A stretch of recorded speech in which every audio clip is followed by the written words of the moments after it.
Bueno, estamos aquí cerca del río, en un bosquete que se ha formado, y lo que me he encontrado es una escodadura de corzo, un marcaje de corzo. Este marcaje lo hace el corzo con las cuernas, ¿vale? Y bueno, como veis ahí, lo hace más o menos a esta altura. ¿Veis dónde está ese marcaje? Más o menos a la altura de las cuernas de un corzo. Estamos ya cerca del mes de abril, así que en estos momentos el corzo ya comienza a ser territorial.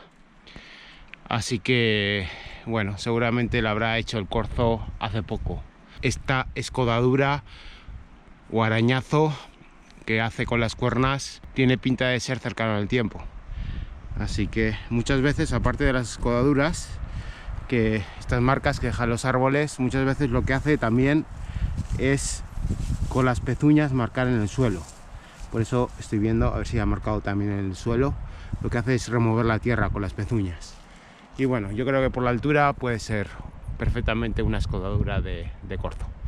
Voy a poner aquí la cámara trampa, una de ellas, la voy a poner ahí, en este camino, ya que he visto bastantes huellas, tanto de corzo como de jabalí, y a ver si la vuelvo a realizar en el mismo sitio.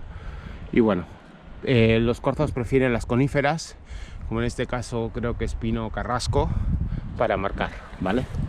Así que voy a poner aquí una cámara.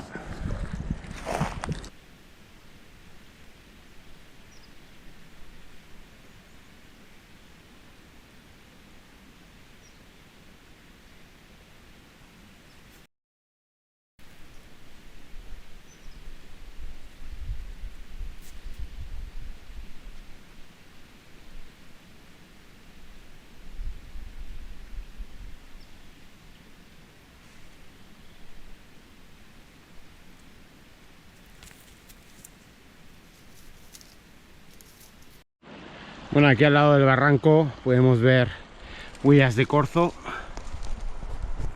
Miren aquí, forma de corazón invertido. Ahí tenemos otra. Y aquí creo que también podemos ver huellas de jabalí, como esa de ahí.